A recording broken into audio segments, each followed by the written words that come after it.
Direto da Avenida Paulista, começamos agora o CNN Prime Time na TV e no YouTube desta terça-feira, dia 13 de setembro.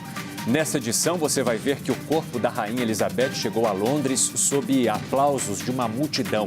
Márcio Gomes segue na cobertura especial e já nos conta os destaques a partir de agora. Oi, Márcio. Muito boa noite para você. Sob chuva aí, né? Oi, Evandro, boa noite para você, boa noite a todos que assistem ao CNN Prime Time. Sim, debaixo de chuva aqui em Londres, que o corpo da Rainha Elizabeth II chegou para receber as primeiras homenagens do povo de Londres. A gente vai detalhar daqui a pouco também essa viagem que o rei Charles III fez hoje à Irlanda do Norte. Ele já passou pela Escócia, foi hoje para a Irlanda do Norte e na sexta-feira vai ao país de Gales. Os países que compõem o Reino Unido. E vamos falar também o que podemos esperar dos próximos dias das cerimônias de funeral da Rainha Elizabeth II. Todos os detalhes dos próximos dias você acompanha aqui no CNN Prime Time, mas daqui a pouco, Evandro. Opa, bom trabalho para você aí debaixo de chuva, Márcio Gomes e toda a equipe que está nessa cobertura especial. No CNN Arena Eleições, vamos analisar um índice que preocupa bastante as campanhas, o de rejeição. E com os dados da última pesquisa IPEC, você vai entender também qual a performance dos candidatos em cada região do país. E ainda, Jair Bolsonaro diz que retiraria a frase aquela, não sou coveiro, dita por ele no auge da pandemia, e que essa e outras reações negativas foram uma consequência de uma aloprada que ele deu. E a gente vai repercutir também o desempenho de Lula na entrevista à CNN, em que ele falou de corrupção, economia e de outros temas. É assim, no nosso Arena Eleições, com muita análise para você ficar por dentro de tudo que acontece a poucos dias das eleições. Eu sou o Evandro Cini e este é o CNN Prime Time. Bem-vindo e bem-vinda.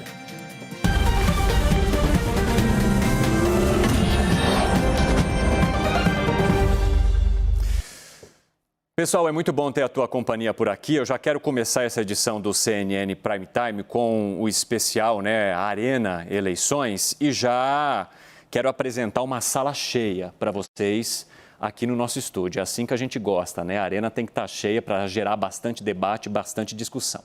Além dos nossos analistas que estão aqui diariamente, Caio Junqueira, Raquel Landim, Yuri Pita. Temos também Renato Meirelles, do Instituto Locomotiva, para trazer bastante informação sobre essas últimas pesquisas. E a nossa convidada especial, Dora Kramer, jornalista, colunista, como a Daniela acabou de falar, uma das maiores articulistas quando falamos de política aqui no país. É muito bom ter a tua companhia aqui hoje. Seja muito bem-vinda. Sinta-se em casa. Completamente à vontade. O perigo é esse, tá? Eu quero deixar claro para você, Dora, que aqui não tem regra não, viu? A não ser falar a verdade, mas você pode já retomar da fala de outro, já contestar, debater, assim que a gente gosta. Pode deixar. E, pessoal, quero começar falando para vocês que o plenário do Tribunal Superior Eleitoral julga daqui a pouco se vai manter ou não as decisões do Corregedor-Geral Eleitoral, o ministro Benedito Gonçalves, que determinou a retirada do ar de propagandas do presidente Jair Bolsonaro que usem imagens gravadas durante os atos de 7 de setembro. No último fim de semana, o ministro atendeu a um pedido da coligação do ex-presidente Lula para impedir que Bolsonaro use, agora no horário eleitoral, imagens da celebração oficial do bicentenário da independência.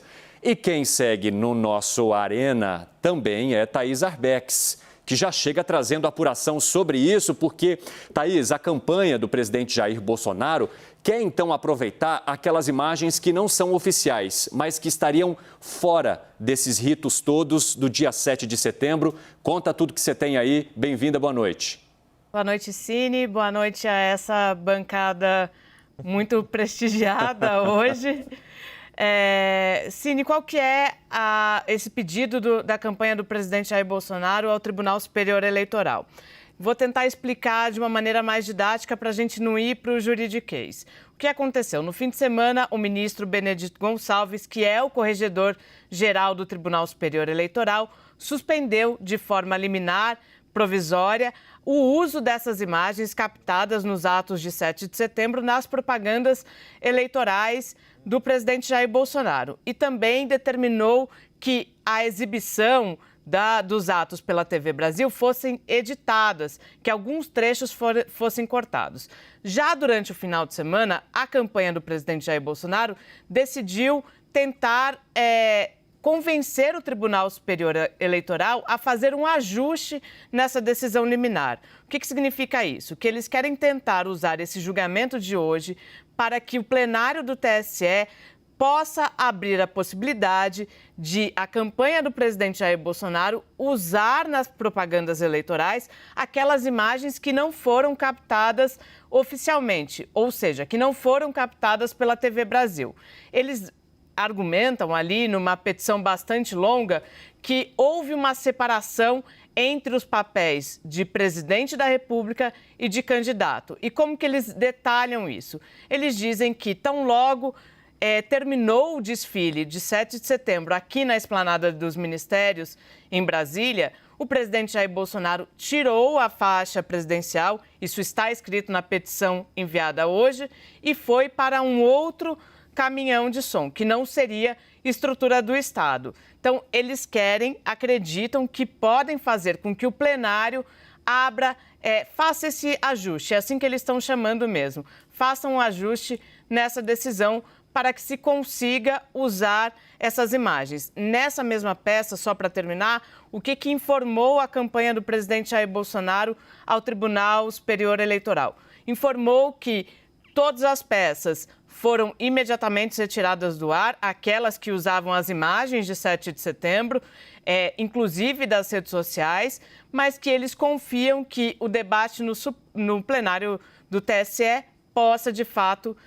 fazer esse ajuste na decisão. Bom, essas informações que a Thais Arbex acabou de contar também estão no nosso site cnnbrasil.com.br. A gente vai seguir acompanhando esse assunto e trazer mais novidades para você, mas já quero jogar isso aqui para o nosso time. Yuri Pita, você acredita que seja possível, então, que ali no plenário eles analisem que dê para separar as imagens que seriam oficiais de 7 de setembro de imagens que seriam de campanha do candidato à reeleição Jair Bolsonaro? Oi, Evandro. Bom, boa noite antes de tudo para você, para todos os colegas e em especial Dora Kramer, que foi colega de Estadão também. Prazer demais estar com ela aqui. Evandro, a grande questão não é só o uso das imagens, que é um aspecto importante. É claro que a defesa da candidatura do presidente Jair Bolsonaro vai tentar ainda aproveitar essas imagens de apoiadores, até para mostrar que existe essa adesão. Mas a grande questão é que todo o evento configuraria aquele uso indevido que quebra a isonomia da disputa, que é o embasamento, o argumento principal do ministro Benedito Gonçalves. A quebra de isonomia que representou um evento oficial ter se tornado um ato de campanha. Então, a grande questão é, independentemente do que seja decidido agora pelo Tribunal Superior Eleitoral, acho que o grande ponto é entender que não é só a questão da captação das imagens, mas todo o evento que foi realizado no 7 de setembro e essa expectativa que a campanha de Bolsonaro ainda tem de fazer com que essas imagens produzam algum efeito nas intenções de voto que a gente, pelas pesquisas que foram divulgadas desde o dia 7, teve o Datafolha na sexta-feira, IPESP no sábado e IPEC na segunda, não mexeu de forma sensível, significativa na trajetória das intenções de voto. Dora, o que esperar desse julgamento? Bom, eu iria além do julgamento. Primeiro, eu concordo com o Yuri, que o contexto, todo o evento é que se configura evidentemente uma quebra de isonomia. Essa isonomia é exigida pela lei eleitoral, que se remete à Constituição, no artigo 37, que exige, para o exercício da administração pública, um dos requisitos é a impessoalidade, e ali não houve. Agora, eu acho que independentemente do julgamento, a campanha do presidente Jair Bolsonaro já conseguiu um baita do efeito. Gente, aquela cobertura exaustiva, e não poderia ser diferente, e foi exaustiva, e o tempo todo por quê? Porque ele é presidente. E não porque ele é candidato, tá certo? É um presidente candidato, então houve aquela cobertura. Daí está posta a quebra de isonomia. O que vai acontecer no julgamento, para mim, é firula. Se vai poder usar, não poder usar agora, aqui, ali, sei lá, gente, já foi usado pra caramba, estamos aqui discutindo. Discutindo o quê? Sobre o que vocês estão falando mesmo? As imagens. Quais imagens? E aquelas imagens daquela multidão. Pronto. Todo mundo já... Tá aí o efeito. E vamos falar hoje, amanhã, e no julgamento, pronto, acabou, chegou a eleição, e agora? Tá certo? Tô sentindo, parece até que eu senti uma conexão, porque, Dora, o que você acabou de mencionar é muito parecido com o que a Raquel nos colocou, que seria até brando você apenas pedir para que essas imagens fossem retiradas depois de todo o efeito que elas já tiveram, Raquel. Então, Evandro, sim, e essa não é a única ação que está lá no TSE sobre esse assunto, né? O ministro Benedito deu essa decisão, ele é o corregedor-geral, acho que ele pede ali meio que um aval do plenário, para não agir sozinho. E vão ficar outras ações no TSE, essas sim mais pesadas, que é a do abuso do poder político, que muito provavelmente o TSE não vai decidir agora, porque como a gente discutia aqui ontem, Dora, você não estava aqui conosco, infelizmente, mas hoje tá bom, está. Então, mas assisti. O TSE não tem condições políticas de decidir isso, mas vai ficar como uma espada. Se o presidente Jair Bolsonaro vencer, na eventualidade dele vencer, isso provavelmente vai depender das condições políticas para serem discutidas. Se ele perder, aí tem uma grande chance de ser julgada essa inelegibilidade. Exatamente. Então, o que vai acontecer hoje é mais, eu imagino, mais um referendo da decisão do ministro Benedito. Mas a Dora está coberta de razão, o efeito já tá posto e, olha, eu arrisco que ele pode ser até um pouco mais negativo do que positivo. A campanha do Bolsonaro já deve estar pensando nisso. Caio, antes da gente seguir, quer falar? Não, só colocar que, bom, primeiro prazer estar com a Dora aqui, né? A gente já se encontrou ali dentro, já prestei, né, todos os elogios necessários, né? E admirações. No camarim. Não, só colocar que tudo que está acontecendo nessa quadra e nessa campanha, e eu ouvi isso hoje de um advogado de uma das campanhas, vai criar uma jurisprudência para as próximas. Então, você tem uma questão muito relevante não só na punição, na eventual punição do presidente Jair Bolsonaro, mas como isso vai impactar até as eleições municipais, as próximas, né? Tinha uma liderança me dizendo que, da forma como o presidente, até no 7 de setembro, a PEC das bondades, várias ações de governo tendo fins eleitorais, isso pode, de alguma maneira, contaminar as próximas eleições a depender do posicionamento da Justiça Eleitoral. Daqui a 2 anos você pode ter prefeito fazendo decretaço, você pode ter daqui a 4 anos governadores fazendo a mesma coisa. Então tem um aspecto pedagógico, tem um aspecto de criação de jurisprudência já para as próximas eleições. Por isso que não se trata também, super concordo, o efeito político, pedagógico, estamos aqui falando disso, o presidente consegue fazer isso pelo cargo que ocupa, mas tem uma questão que transpassa essa eleição e vem para todas as próximas eleições, que é tanto a jurisprudência criada pela Justiça Eleitoral como o efeito pedagógico disso nas campanhas. Caio, vamos lá. Jurisprudência, os caras mudaram a regra do jogo com uma PEC. Então, só vamos entender que essa questão da jurisprudência vai mais, vai menos, mas o povo, quando interessa, muda. O que talvez seja importante, sempre olhando do ponto de vista do eleitor, que é o papel que me cabe aqui. De alguma forma, o conjunto de ações contra a candidatura do Bolsonaro, para tirar a Michelle, para impedir, Evandro, essas ações, aumentam a narrativa de que o governo está sendo perseguido. Uhum. Eu não estou falando se isso é verdade ou não é verdade. Eu estou falando do processo de construção de uma narrativa de que o Bolsonaro é contra o sistema e o sistema é contra o Bolsonaro.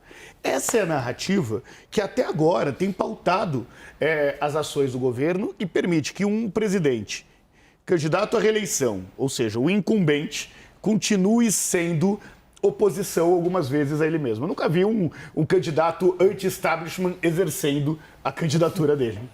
Meirelles, aliás, eu quero depois analisar um pouco mais com você sobre esses resquícios que não apareceram na pesquisa em relação aos atos de 7 de setembro, porque a gente vai falar ainda de pesquisa, e inclusive a última divulgada pelo Instituto IPEC, mas quem trouxe esse assunto sobre esse julgamento foi a Thaís Arbex. Então, antes de amarrar, eu quero devolver para você, Thaís, e já dar boa noite também para o Felipe Moura Brasil, que está conosco lá do Rio de Janeiro, vai participar também da nossa arena.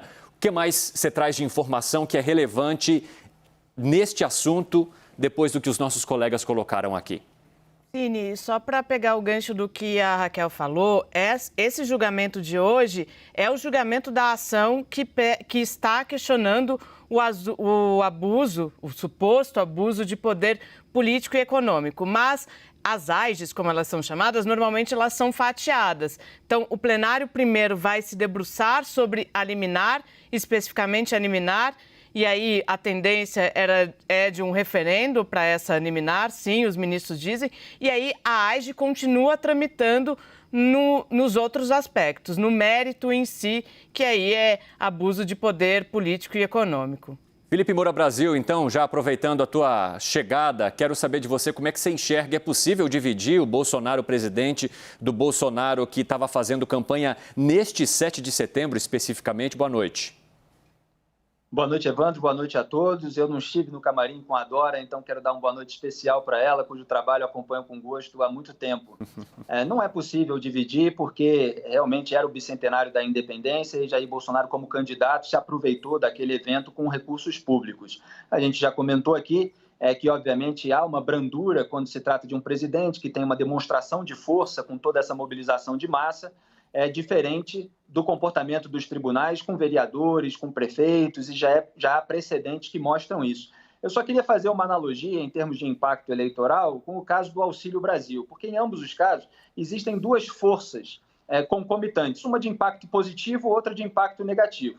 Então, quando você faz o aumento de R$400 para R$600 no benefício, você tem um impacto do benefício, quer dizer, o beneficiário acaba recebendo aquele aumento que vai fazer com que ele tenha um orçamento doméstico eventualmente melhor, que ele possa fazer mais compras, mais produtos, se evidentemente a inflação não corroer esse poder de compra dele. Aí você tem um impacto negativo, que foi de isso ter sido feito às vésperas da eleição, sem a previsão desse aumento na Lei de Diretrizes Orçamentárias para 2023 e com o término em dezembro. Então, boa parte dos beneficiários entendeu que foi uma medida eleitoreira, que Jair Bolsonaro estava mais preocupado com ele próprio do que com os beneficiários. Então, esse é um impacto negativo. Da mesma forma, existe um impacto positivo para a campanha do Bolsonaro de todo esse palanque com repercussão midiática que ele conseguiu para difundir as suas mensagens, que, obviamente, foram difundidas, a despeito de qualquer decisão que o TSE tomar, como a Dora falou. E existe um impacto negativo, que é ter usurpado essa data histórica, ter se colocado acima da pátria, que deveria ter sido exaltada, reverenciada, com toda a reflexão que se espera de uma autoridade pública num momento como esse. E parte do eleitorado pode ter percebido também que foi um mau uso que o presidente fez dessa data especial. Então, a mensagem foi difundida, mas se ela furou a bolha ou não, são as pesquisas que vão dizer. E até o momento, a pesquisa disse que não furou. Bom, e ter usado esse palanque para puxar um dos gritos, né, imbrochável, imbrochável, também gerou bastante crítica aí ao presidente Bolsonaro. Vamos falar então de pesquisa IPEC agora, já que é impossível a gente tocar os vários assuntos que estão permeando as eleições sem trazer os números. Vocês já perceberam que vários desses números foram colocados aqui pelos nossos analistas. Então, nessa última pesquisa IPEC, Lula passou de 44 para 46, Bolsonaro permaneceu em 31, Ciro caiu de 8 para 7 e Simone permaneceu em 4. Vem para cá, Yuri Pita, levanta aí para você contar para a gente esses dados e a gente jogar na roda, porque a gente vai falar um pouquinho de rejeição também nessa história toda, né? É isso, a gente preparou essa primeira tela aqui que vai entrar no lugar do nosso placar, que mostra a rejeição pelo IPEC na série histórica, nas 4 edições. Desde aí, a gente tem praticamente 4 semanas. São aqueles que não votariam de jeito nenhum, como coloca o Instituto. E aí a gente percebe que tem uma leve tendência de alta na rejeição do presidente Jair Bolsonaro, que já tinha a maior rejeição e ela continua atingindo agora o patamar mais alto de 50%. Quando a gente olha para o ex-presidente Lula, ela está oscilando dentro mais ou menos da margem de erro. Estava em 33 no início da série, chegou a subir para 36, agora 35. Ciro Gomes e Simone Tebet completando a nossa tela estão mais ou menos no mesmo patamar, um patamar bem mais baixo, até por uma taxa menor de conhecimento, etc. Mas concentrando nos dois protagonistas da corrida, por que isso é importante? Esse patamar de rejeição de 50%, quer dizer, de metade dizendo que não votaria no presidente Jair Bolsonaro de jeito nenhum, é uma das explicações para entender por que, a despeito de todos os esforços que o governo fez com o Auxílio Brasil, com os demais auxílios, toda essa mobilização do 7 de setembro, um pouco na linha do que o Felipe está falando. Pode ter uma ação, mas essa ação também provoca uma reação e o efeito está sendo, de certa forma, nulo, pelo menos aqui pela leitura do IPEC. Inclusive, Yuri, eu estava vendo aí, né, entre as análises feitas pelo IPEC desta vez, que o Lula vai melhor entre as famílias que recebem o auxílio. Sem dúvida, ou seja, exato. Não só não bateu positivamente para Jair Bolsonaro, como bateu positivamente para o ex-presidente Lula. Porque é a política que o Lula é tem um know-how, né? A Renata Agostini usou esse termo no final agora do 360. Ele é o pai desse tipo de política, é a pessoa que é associada ao Bolsa Família, que tem uma duração tão longa, embora esses programas de transferência de renda tenham começado no governo Fernando Henrique Cardoso, pensando no nível nacional. Mas seja como for, isso aqui está muito atrelado ainda a uma avaliação de saldo negativo do governo. Tem sim havido uma melhora nos últimos tempos, o IPEC também pega isso. Isso se reflete de alguma forma em aumento de intenção de voto do presidente, mas parece, pelo menos na série aqui do IPEC, que está começando a bater num teto. E esse é o desafio. O presidente tenta aumentar a rejeição do seu adversário para forçar o segundo turno, mas ele próprio ainda não está conseguindo baixar a rejeição à sua imagem. Evandro, hoje eu ouvi uma avaliação de um especialista em pesquisa eleitoral, depois é interessante ouvir o Renato e a Dora, que ele acha que o 7 de setembro, na verdade, teve um efeito reverso para Jair Bolsonaro. Um rebote, né? E a campanha comemorou muito que Bolsonaro não extrapolou, não fez apologia ao golpe e que teria ficado contido e que isso teria sido positivo. Porque se vocês lembrarem, no 7 de setembro do ano passado, onde ele fez aquela fala muito forte na Avenida Paulista, a rejeição dele subiu muito. Dessa vez ele foi mais brando. Mas o que me dizia esse analista, o Andrei Roman, da Atlas, é que tanto na pesquisa IPEC quanto os dados dele da Atlas mostram que depois do 7 de setembro não foi um movimento muito intenso, mas Lula oscila para cima e a rejeição de Bolsonaro oscila para cima. Na avaliação dele, um sinal de que o 7 de setembro, para aquele eleitor indeciso, pegou mal. Dora. Olha, pois é, né? Aquele 7 de setembro, eu acho que tem essa dicotomia, né? Quer dizer, essa dúvida, esse espanto. Por que o Bolsonaro faz tanto, paga o Auxílio Brasil, faz pacote de bondade, dá uma amenizada aqui e ali e não consegue e a rejeição sobe, como a Raquel disse aqui. Sabe por quê? Porque Renato, você me corrija, hein? Acho que assim, de um lado está ali o ato do presidente. Vem o presidente com a sua conduta e desfaz aquilo que poderia ser positivo. Acho que tem esse efeito, porque é a única explicação. E ele não se aguenta, porque vinha lá o 7 de setembro, por que pega mal? Primeiro, numa certa parcela, porque se vê que aquilo ali, Felipe estava falando sobre isso, que aquilo ali foi um abuso de poder econômico, não sei, mas político, realmente, eu não tenho a menor dúvida, não é? E, de outro lado, ele faz eu não vou repetir essa palavra, me recuso, tá? Numa boa, todo mundo já sabe qual é, mas não vou ficar repetindo. E aí, ele faz essa coisa, né? E ainda tem negócio de comparação de mulher, e aí vem a conduta. E a conduta é que eu acho que torna um efeito que anula as tais das bondades, o que ele poderia ter de positivo de governo. Quer dizer assim, estou governando, estou fazendo coisas maravilhosas e tal, mas me arrependi da frase de não sou coveiro. Sim, mas acabou de falar uma outra medonha, quer dizer, e daí? Aloprei lá atrás, mas anteontem eu faço o mesmo, né? Então, eu acho que é isso, por isso que a pesquisa fica ali no mesmo lugar. E o pessoal comemorou, eu acho que nem foi porque ele era brando, Raquel, porque eu nem acho que foi, tá? É porque levou muita gente para a rua. Meirelles, você acha que é um processo de autodestruição aí, em andamento? A gente já conversou aqui na CNN várias vezes sobre a capacidade que o Bolsonaro tem de superar o Ciro Gomes no tiro no pé. Né? Não é uma tarefa muito fácil superar o Ciro no tiro no pé, mas o presidente se esforça bastante para isso. Mas, especificamente nesse caso, eu não acho que foi isso que aconteceu. O aumento da rejeição do Bolsonaro está muito mais ligado, as pesquisas qualitativas que a gente tem acompanhando mostram isso, ao aumento dos ataques de desconstrução da campanha dos candidatos adversários.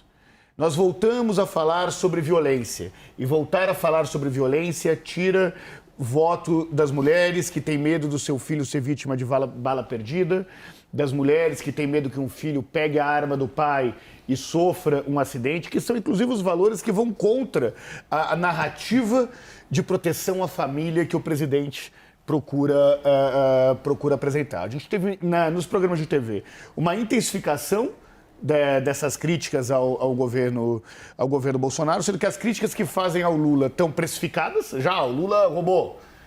Isso está precificado para o eleitorado. E também das ações de internet tentando desconstruir essa narrativa de família. A gente tem acompanhado isso muito, muito de perto. Acho que o 7 de setembro foi como a participação do Bolsonaro na entrevista da Globo. Foi legal, mas assim, é empate quando você joga no campo adversário. Não muda a imagem dele, não muda a argumentação dele. Não muda a argumentação, não muda a imagem, porque não é crível, Yuri. Você não pode passar 4 anos falando uma coisa e chegar na hora da eleição e mudar isso. Nós já comentamos há 8 meses aqui no WW que uma coisa é o auxílio contra um Haddad, outra coisa é um auxílio contra o Lula. Que o efeito ia ser completamente diferente. E da mesma forma, não adianta o Bolsonaro mudar essa narrativa. Eu acredito que o peso da televisão aí tem sido muito importante pro aumento da rejeição do presidente da República. Caio, como é que você vê de 46 para 50 para Bolsonaro? Não, vamos lá. Eu vou muito na linha do Renato de conjunto da obra, né? Acho que o eleitor ele está olhando os 4 anos e está comparando legados, está comparando 4 anos do Bolsonaro com 8 anos do Lula. Isso está muito claro. Eu tenho uma pequena divergência quanto ao 7 de setembro. Eu acho que é um evento, é um sucesso político por o tanto de gente que colocou na rua. Eu digo sucesso político ao que se propôs a fazer. Não estou entrando no mérito, no juízo de valor, se podia, se não podia, se feriu ou não feriu a legislação eleitoral, porque, na minha impressão, concordo que feriu. Mas ao que se propôs a fazer, por gente na rua mostrar força política e, principalmente, acho que o maior efeito e que ajuda a entender esse quadro é na moral da bolha bolsonarista, né? Que naquele momento já vinha se fragilizando e avaliando que a chance de derrota estava crescente, como tem uma chance de derrota real, como o Lula é favorito, já falei aqui, falo quase todo dia que o Lula é sim o favorito, o que não significa que o resultado já está definido. Mas o efeito do 7 de setembro, para o que ele se propôs a fazer, ele conseguiu fazer aquilo. Tanto que a esquerda, o Lula ia fazer atos no dia 10 e teve que cancelar. Não tiveram os atos do dia 10 de setembro. E tanto que, e hoje eu estava vendo no 360, acho que a apuração da Tainá Falcão, sequer vai fazer mais comício até o primeiro turno, porque não tem capacidade de mobilização. Mas tem voto e está liderando a pesquisa, porque ninguém aqui também é maluco de duvidar de pesquisa, ainda mais com o Renato aqui com a gente. É o fiscal da pesquisa, né? Fica todo mundo aqui na arena. Mas assim, você está olhando, é o conjunto da obra, são 2 movimentos, os 4 anos do Bolsonaro com os 8 anos do Lula, e aí... Vai fazer o quê? O Lula saiu com 90% de ótimo e bom, 89%. Vamos trazer um outro recorte agora, né, Yuri? Rapidinho, mas intriga isso, né? O ter voto e não ter capacidade de mobilização. O que você acha, Dora? Eu acho... Bom, primeiro é o seguinte, a presidência da República, gente, isso faz toda a diferença, ou não faz? Estamos falando de isonomia aqui, de igualdade de condições, não tem igualdade de condições, e eu acho que isso... contribui para aquele discurso que vai surgir de novo, de um fim da reeleição, porque todo o mal da política brasileira é a reeleição, como se a política brasileira, os males datassem de 1997, né? Tudo bem, quando começou a reeleição, mas vamos nessa. Então, é essa a diferença, porque tem a presidência da República mobilizando 3 meses de mobilização. Foi um sucesso? Claro, poderia ter sido um fracasso? Até poderia. Mas não dá para você comparar a capacidade de mobilização de um candidato, mesmo sendo ele o Lula, tendo sido presidente, isso e aquilo, já não tem aquela dinheirama que tinha, e com a presidência da República, cujo poder, cuja capilaridade é incomparável. Isso aí... Dora, aí tem uma questão também que eu queria te ouvir. A Dora... meus parceiros de cá, não esqueci de vocês, tá? Já a gente vai jogar. O próximo recorte vai para aí. Eu tenho uma leitura, pelo menos, já falei isso no WW, em vários locais aqui também, de que o bolsonarismo vai sobreviver a essa eleição. E o 7 de setembro mostrou, de certa maneira, isso. Pelo que você está colocando, eu posso ter entendido errado, você me corrige, por favor. Não seria isso.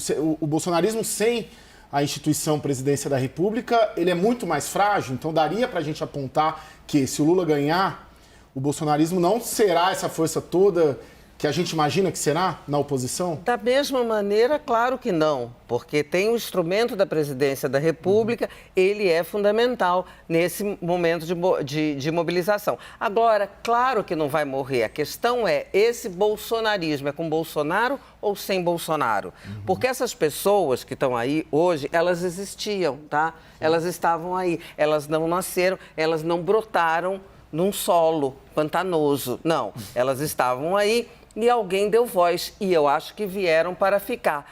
Acho que será menor, porque, diferentemente, o PT sobrevive porque o lulismo, mas o PT é um partido, Bolsonaro tem partido, PL, não tem, está no 10º partido, então, não tem partido. Agora, esse tipo de sentimento, ele continuará. Como será conduzido, aí a gente vai ver se ele perder a eleição.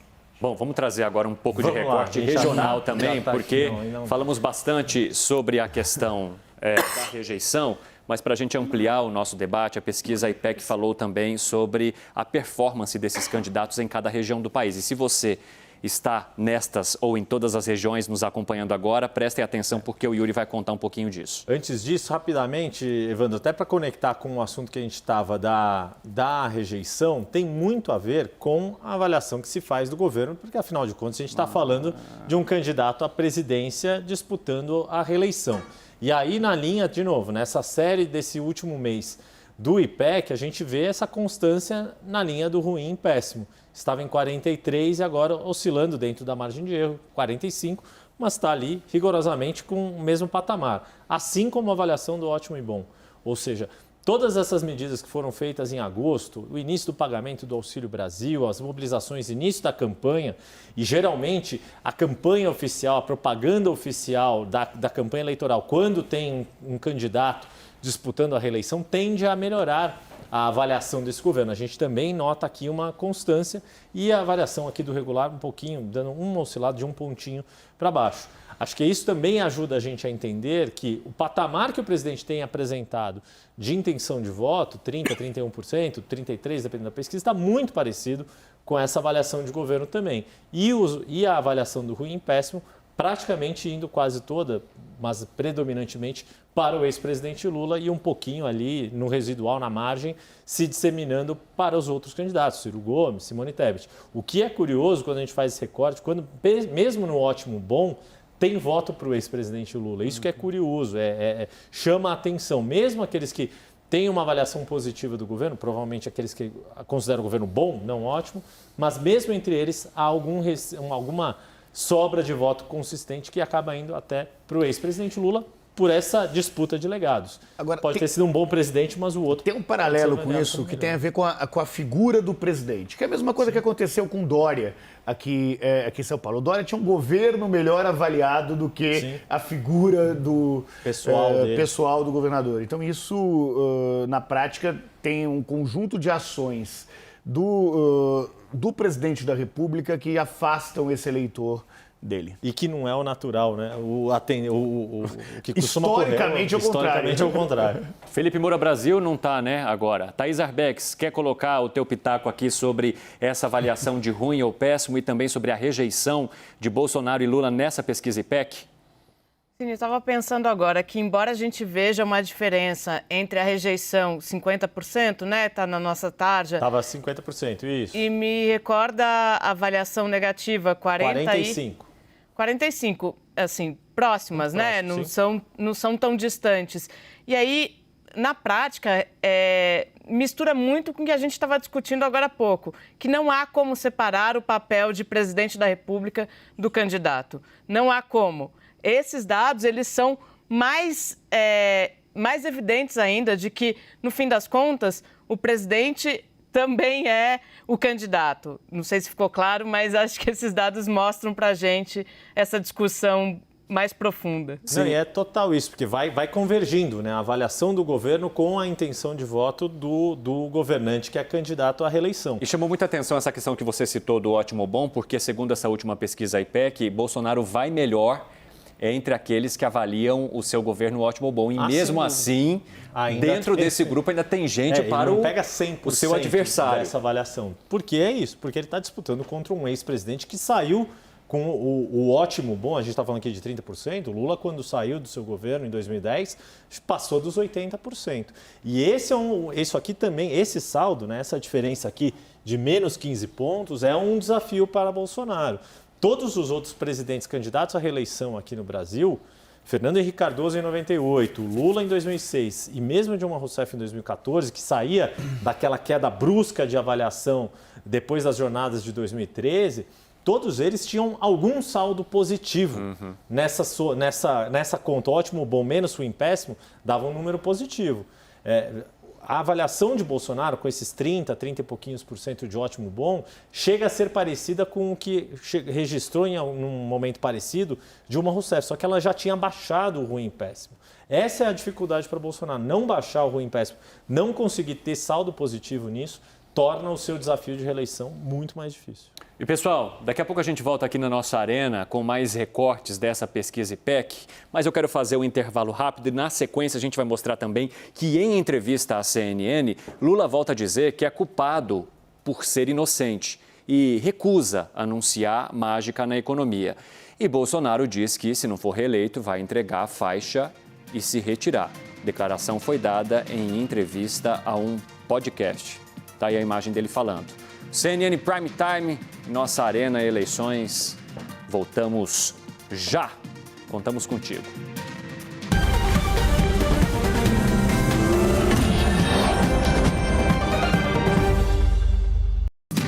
6h35 da noite, CNN Prime Time está de volta. Quero retomar aqui nossa Arena Eleições falando da entrevista ao WW Especial Presidenciáveis, ontem, em que Lula afirmou que a Operação Lava Jato foi transformada em questão política para proibir o petista de se candidatar à presidência. E disse que vai continuar combatendo a corrupção. Vamos acompanhar esse primeiro trecho agora. A delação premiada foi com que muita gente ficasse rico. Ora, o que eu posso te dizer é o seguinte... Sabe, o processo de investigação poderia ter sido mais sério se o juiz não fosse o pilantra que foi, se não transformasse a Lava Jato numa questão política, para me proibir de ser candidato a presidente da República, para tentar me condenar. Ou seja, o tempo inteiro, eu tive 358, ou seja, pessoas que prestaram depoimento, eu tive 26 processos, foram todos, eu fui absolvido em todos, fui absolvido pela Suprema Corte, fui absolvido na ONU, na primeira e na segunda instância, ou seja, eu sou um cidadão livre, embora pelo fato das pessoas terem passado 5 anos acreditando na mentira, as pessoas não querem reconhecer. Então, eu estou muito tranquilo que nós vamos continuar combatendo a corrupção, nós vamos continuar dizendo para as pessoas que esse país não comporta efetivamente que a pessoa cometa crime que não seja punido. Caio Junqueira, vamos falar um pouco de corrupção, que é o principal tema da maioria das entrevistas feitas com o candidato Lula neste momento. Bom, vamos lá. Primeiro que ele veio, né?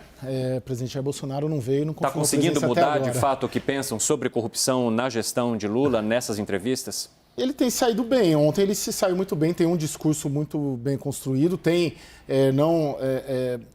o estágio que os processos se encontram, também ele beneficiam, contou aí, de certa maneira, né, o judiciário, de certa maneira, o recolocou de volta à arena e ele consegue ali, tem uma narrativa, e foi bem diferente essa fala dele ontem da fala, por exemplo, para o Jornal Nacional, no debate, principalmente, no debate da Band, que ele não conseguiu ali fazer uma defesa. A ideia, naquela ocasião da Band, era fazer uma defesa propositiva, né, dizendo todas as ações ali do governo. Agora, ele também coloca a criação da CGU e por aí vai, mas o ex-presidente, ele coloca também a inocência, né? Não é a inocência, mas é o fato das sentenças terem sido anuladas. Então ele já não se constrange, já não é um constrangimento como estava, pelo menos no começo da campanha ali, nas primeiras vezes que ele foi provocado para dizer sobre isso. Felipe Moura Brasil, Raquel, não.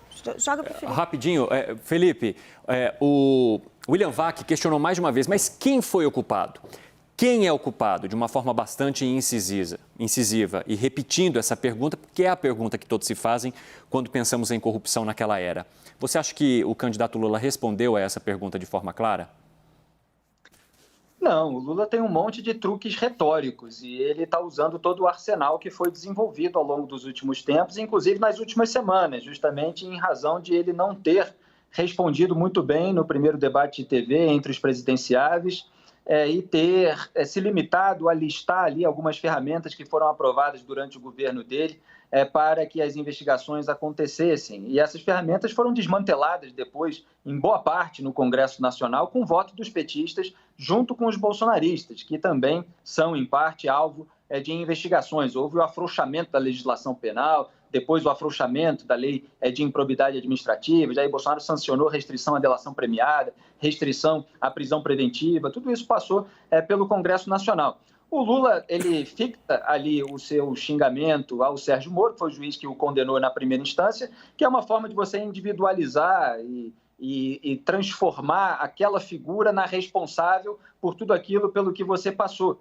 Quando, na verdade, o Sérgio Moro o condenou na primeira instância, mas ele foi condenado por 3 desembargadores federais em segunda instância, no TRF4. Aliás, um deles, o Leandro Paulsen, falou no seu voto pela condenação que o Lula ameaçava trocar conselheiros da Petrobras se não confirmassem as indicações de interesse dele. Isso está ali dentro do processo. Porque o Lula, nessa entrevista, falou que quem indica diretor da Petrobras é o Conselho, que o presidente não tem nada a ver com isso. Quando a gente entra nas minúcias, a gente vê que a narrativa não condiz com a realidade. E o Superior Tribunal de Justiça, o STJ, também manteve a condenação do Lula no caso do triplex do Guarujá, fora as condenações em 2 instâncias no caso do sítio de Atibaia. O STF, no caso do triplex, que disse que não tinha que ter começado em Curitiba, tinha que ter começado em Brasília, sendo que o STJ já tinha decidido que era para ter começado onde começou mesmo, e depois o STF também, por uma imposição ali do Gilmar Mendes na segunda turma, pautou ali a suspeição do juiz que o condenou em primeira instância. Então ele foge ali de todos os detalhes, ele tem uma construção de discurso para que aquilo seja ocupado no momento em que ele é questionado a respeito e possa se passar para outros assuntos. Foi exatamente aquilo que ele fez. Raquel? Antes de eu falar, eu vou passar a palavra para a Dora, porque quando você perguntou que o VAC disse que questionou o Lula, quem é o culpado, a Dora falou aqui do meu lado, esse é o meu ponto, e eu fiquei curiosa. É um dos pontos, porque, bom, primeiro é que Felipe detalhou aí completamente o que eu resumo do seguinte, não tem absolvição coisa nenhuma, tá? Não tem, o que tem é uma anulação processual, o que enseja permite que ele faça esse discurso, mas é preciso que a gente diga que não é assim, ok. E aí me coloca, eu acho que principal a questão da corrupção para o futuro, porque tá bom, vamos discutir o passado, mas como é que vai ser? Por isso que eu disse, esse é meu ponto, porque William insistiu 3 vezes. O senhor lá atrás disse que foi assim, foi traído. Depois disse que não sabia de nada. Depois não sei o quê, não sei o quê. Qual é a sua versão hoje? Aí ele se recupera um pouco do desconcerto, porque ele fica evidentemente desconcertado, mas por segundos, tá? Porque o bicho é bom no negócio da política, né? Ninguém tem dúvida disso. Aí ele vai e diz, bom, a minha versão hoje é que alguém, quer dizer, alguém fez o que não devia e pagou e pronto. Ora, isso não é versão, isso não explica. E quando ele coloca, quer dizer, bom, e como é que vai ser? Aí o William falou de mensalão, ele desvia para a Petrobras, mensalão, porque aí ele queria puxar Congresso, mensalão é Congresso. Lula foge do mensalão, porque mensalão é Congresso, ele não quer fazer, volta para a Petrobras, que faz esse discurso de, foi um que aí anulou, não sei o quê. Cara, todo mundo no mensalão foi condenado. Não teve essa anulação. Aqui o Lula não estava na denúncia do mensalão, mas ali todo mundo entrou na coisa, tá certo? E aí é que tá, como será a relação do Congresso daqui para frente? O William colocou um Congresso muito mais poderoso, um Congresso que não tinha aquele poder, um Congresso ferra-brás. Lula responde, como já tinha feito anteriormente, vou conversar com todo mundo. Ora. Conversa, ou ele está fugindo, ou ele não tem, ou ele não quer revelar como será a sua atuação para o Congresso. Isso é que eu achei, porque aí já falei tudo sobre o negócio da entrevista do Lula, já aproveitei e falei tudo. Nem preciso chamar mais os outros trechos aqui. E aí, pois é, você que ia falar, menina. Não, porque, Dora, eu fiquei com a sensação de que, assim, o que mudou ali como ele falou de corrupção em relação a outras falas que ele já teve, foi muito mais o tom. Porque ele continua com o mesmo discurso de sempre, né? Olha, no meu governo eu combati a corrupção, olha, eu criei vários órgãos, a gente vai combater a corrupção. O culpado foi um diretor lá da Petrobras que acabou punido, quando a gente viu que era uma coisa muito institucionalizada, né? O Petrolão, o que a Lava Jato revelou foi um sistema que envolvia diversos partidos, enfim. Então, ele usa palavras mais fortes, porque ele foi muito criticado por isso, ele individualiza no Moro, chamando de pilantra. Então, ele responde um pouco a essa crítica de que ele não está sendo, que ele não tinha sido reagido à altura, mas ele deixa muita coisa sem resposta. Thaís Arbex também levantou a mão aqui. Cine, é que eu acho que a gente também tem que considerar qual é o contexto dessa fala do candidato Lula. Neste momento, a gente tem uma Lava Jato que não existe mais na prática. Então, há, de certa forma, uma facilidade de Lula de colocar esse assunto e sem meias palavras. Então, esse contexto em que não temos mais a Lava Jato sendo ovacionada, que a Lava Jato foi sim questionada, teve seu processo todo também durante o governo Jair Bolsonaro questionado, dá essa liberdade, não sei nem se é a melhor palavra, mas dá essa liberdade para o ex-presidente Lula de falar dessa forma em relação, por exemplo, ao ex-juiz Sérgio Moro. Então, esse contexto, somado ao fato dos julgamentos do Supremo Tribunal Federal terem anulado, sim, os processos dele, também colocam ele numa situação confortável. Eu achei a palavra. Rapidinho, Thaís tem toda a razão. Se você olhar hoje, a única candidata que defende a Lava Jato é a Soraya Tronic, que praticamente não pontua nas pesquisas. Ô, Yuri, o fato do Sérgio Moro ter sido julgado parcial ao analisar os casos envolvendo o Lula, dá essa liberdade, entre aspas, que a Thaís acabou de mencionar? Totalmente, não, e é isso. E eu acho que tem um outro aspecto que é importante, que ficou mais evidente nessa entrevista para o William Vac do que na entrevista para o Jornal Nacional. A gente sabe que a campanha de Jair Bolsonaro tem usado muito as falas antigas de Geraldo Alckmin relacionadas à corrupção do PT, aquela famosa frase de voltar, o PT quer voltar à cena do crime. E agora, na semana passada, veio uma postagem de Geraldo Alckmin falando que estão usando indevidamente a sua declaração do passado, porque ele foi iludido pelo que foi a condenação da Lava Jato. E Lula traz, quando Lula vem e fala a mesma coisa, faz essas mesmas referências de forma até com uma expressão coloquial, né, chamou de pilantra, foi isso? Em relação a Sérgio Moro, etc., é um pouco para corroborar essa questão. Porque ainda é uma questão importante justificar essa ida de Geraldo Alckmin, que era do campo, que representava esse eleitor bolsonarista de hoje, vamos lembrar, 2002 talvez não, mas 2006, 2010, 2014, esse eleitorado antipetista, mais conservador, votava no PSDB, que em 2006 era onde estava Geraldo Alckmin. Então ainda tem, todo esse movimento já foi feito, vem sendo feito, mas ele ainda tem, nessa reta final, precisa ainda de uma sintonia fina para justificar a ida de Geraldo Alckmin para a chapa de Lula e para justificar o que Lula tem dito, que permitimos a investigação da corrupção e não nega o fato de ter havido irregularidades e que quem foi julgado devidamente, que é o caso do Mensalão e alguns do caso do Petrolão, que cumpram a sua pena para poder ele se justificar como não culpado dessa história. Para a gente continuar aqui o nosso debate, quero trazer mais um trecho dessa entrevista do ex-presidente Lula, que falou sobre como pretende resolver os problemas econômicos no Brasil e citou 3 aspectos que considera fundamentais. Vamos ouvir agora. Olha, para a gente consertar o Brasil agora, eu digo que tem 3 ingredientes. Como você gosta de discutir economia, nós vamos dizer aqui o seguinte... Não, eu nem gosto muito, mas primeiro tem uma coisa chave que é o seguinte, credibilidade. O cidadão que está presidindo o país tem que ter credibilidade para que, quando ele falar, as pessoas entendam que ali tem seriedade.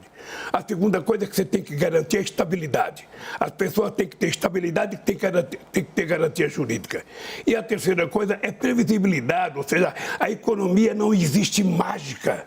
Não tem como você anunciar mágica na economia. A economia é um processo em construção que você vai ganhando espaço. Hoje nós temos uma crise mundial, a economia está crescendo menos, está muito mais estagnada, o Brasil cresce muito pouco e o fato do Brasil crescer muito pouco e o presidente fazer muita dívida vai ser um problema. Eu sei que é um problema, mas é esse problema que eu quero resolver, porque eu quero provar que é possível outra vez a gente garantir que as pessoas mais humildes vivem bem e que a economia do brasileiro cresça. E para isso nós temos que fazer investimento. Raquel, fazer investimento é a solução ou uma das soluções apresentadas pelo candidato Lula, do PT. Como você vê isso? Evandro, ali na parte econômica ele insistiu muito no tripé que ele vem batendo o tempo todo, né? De previsibilidade, credibilidade e estabilidade. Mas ele não traz muitos mecanismos de como é que ele vai fazer isso. O VAC até perguntou na hora, mas como é que você pretende? De onde você vai tirar dinheiro para poder fazer esses investimentos num país que lá na frente também vai pegar aí um problema grande por conta dos auxílios oferecidos agora? Ele não é muito claro. Assim, vou trazer um pouco de informação que o Guilherme Mello, que é o economista que tem sido indicado pelo PT para representar o PT nas reuniões com bancos, com a Febraban, ele teve outro dia na Febraban, no Santander, o que ele tem falado para a gente tentar conseguir entender. Ele tem dado uma sinalização que o mercado tem achado positiva de que eles sabem que não tem dinheiro para tudo e que não vai dar para resolver tudo no primeiro ano de governo. Ele, segundo uma fonte me relatou, ele disse inclusive que reajuste para servidor público, não sei se vai dar para fazer no primeiro ano. Então, assim, eles sabem que não tem dinheiro para tudo, que vai ser preciso colocar alguma espécie de limite de gastos, mas ainda não sabem muito bem o que fazer. O que eu vejo com uma maior preocupação é a hora que ele fala em crédito, que aí é o papel do BNDES, que parece que o PT não aprendeu com a experiência do passado, que ele fala de novo em crescer o BNDES, em influenciar no mercado. Isso causa um enorme desbalanço para as taxas de juros no país, é uma coisa bem complicada, e no papel da empresa pública. Aí eu acho que é bem complicado, porque o William, inclusive, insiste, ele fala, não, mas como que você acha que tem que ser feito indicações para a empresa pública? Ele fala, não, mas se você fosse presidente do Brasil, ia ser a mesma coisa. Quando você faz uma coalizão política, você tem que dividir o poder. Tem que articular. E que o William até lembra do Severino Cavalcante, que falava que queria uma diretoria que furava poço. E ali eu acho que o Lula, ele não entendeu que o Brasil, de certa forma, mudou com a lei das estatais. Você pode dizer isso do ponto de vista de repartir o poder político de um ministério. Os ministros são cargos políticos, mas o comando de empresas estatais não deveriam ser cargos eminentemente políticos, deveriam ser cargos preenchidos de forma técnica e avalizada pelos conselhos. Ali eu acho que ele escorrega muito e eu acho que, acompanhando todas as declarações do pessoal do PT, eu acho que eles não entenderam ainda que viramos uma chave. A despeito do que o presidente Bolsonaro vem fazendo na Petrobras, que ele também escorrega ali, mas nós temos esse ganho, que foi a lei das estatais, que precisamos preservar. Ô, Raquel, só estou fazendo... Eu concordo 100% com o que você disse, mas vamos olhar de novo do ponto de vista do eleitorado. E agora falando do eleitorado mais qualificado, ou que nós podemos chamar dos stakeholders desse processo todo, dos grandes influenciadores. Que alternativas eles têm? Porque eu concordo com tudo que foi falado com relação ao Lula, e tem um super avanço da lei das estatais. Agora, a alternativa, na prática, é o Bolsonaro que colocou um publicitário como presidente da Petrobras. Então, do ponto de vista do eleitor, do ponto de vista da economia, do ponto de vista dos bancos, não tem muita diferença com relação a isso. E talvez a Petrobras, que mudou uma quantidade de vezes enorme de presidentes, dê a mesma sinalização para os banqueiros, para o tal do mercado e tudo mais, de que, olha...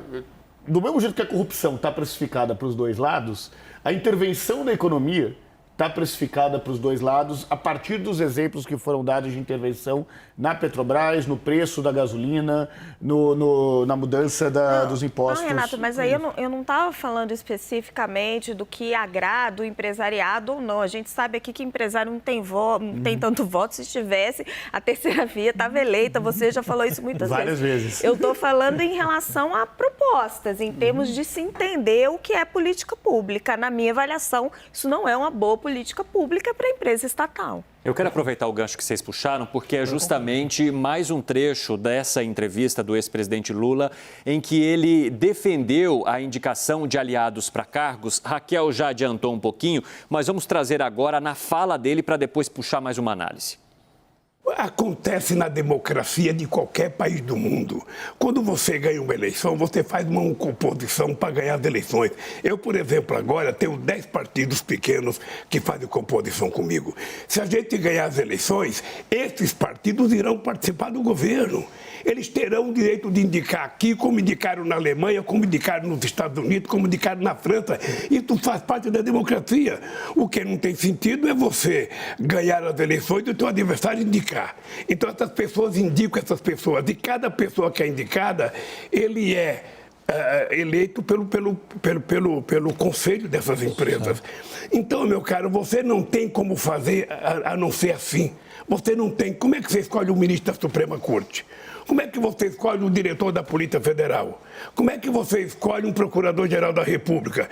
Como é que você indica o diretor para o conselho da Petrobras e para o conselho de outra empresa? É indicação das pessoas, sabe, que participaram do teu processo. Essa pessoa passa por uma investigação no Gabinete Civil da Presidenta da República e o Gabinete da Presidenta da República diz o seguinte: olha, essa pessoa não tem nada contrário a ela. Essa pessoa pode ser indicada. Aí você indica. Ô Yuri Pita, existe algum jeito de dividir, a gente está falando muito de separação hoje, do que é articulação, do que é tomar lá da cá aqui no Brasil? Dora, me ajuda? Não, acho o seguinte, Evandro, na verdade... A Thaís até falou. Caio, ontem na hora dessa resposta eu falei assim, olha, o Caio deveria estar ali para falar a política como ela é. Ele fala várias vezes da ele, então. Eu acho o seguinte, tem um histórico de uso desse discurso do PT em especial para justificar, até pela trajetória do partido, né? Um partido que surgiu um pouco com uma ideia ante os demais partidos, fazer política de um jeito diferente e, para conseguir chegar ao poder, precisou fazer política como todos os outros fazem. E aí, muito desse discurso do Lula foi muito nessa linha, a gente pega as indicações, avalia quem é bom, entra, os partidos têm que ter responsabilidade, mas na prática tem muita dificuldade. E aí, pegando um pouco agora, falando a sério do que a Dora falou, dessa relação com o Congresso, que vai ser muito mais difícil do que foi em 2003. E as dificuldades em 2003 apareceram tanto que surgiu o caso do Mensalão. O Mensalão só veio à tona porque havia uma dificuldade nessa relação do governo, do executivo do PT com o Congresso, com os demais partidos, além daqueles que tinham feito ali a parte da primeira coligação do PT.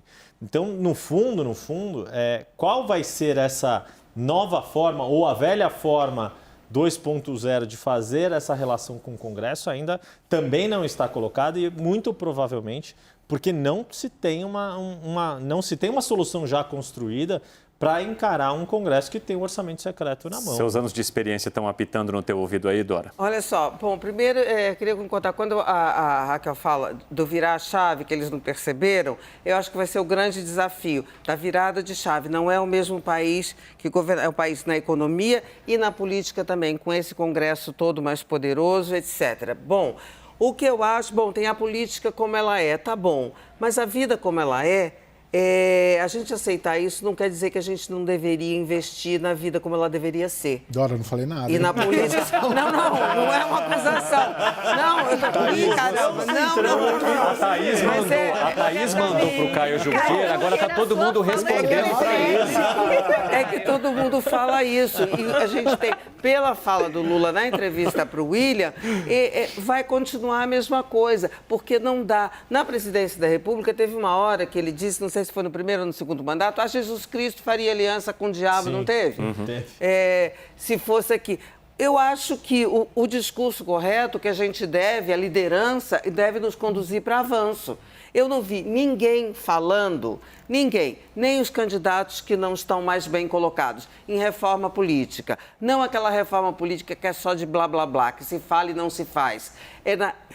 Se investir... Eu me lembro que o Marco Maciel, quando o Fernando Henrique assumiu, em 1901, né, gente? Mas lembro disso. Então, Marco Maciel dizia, tem que usar a força para fazer a reforma política agora. Fernando Henrique optou pela economia, que era necessária também, usou a força para a economia e conseguiu. E a reforma política foi ficando, por quê? Porque ela é feita por políticos. E como está bom a beça, do jeito que está, todo mundo só se dá bem, então continua. Mas eu acho que uma liderança...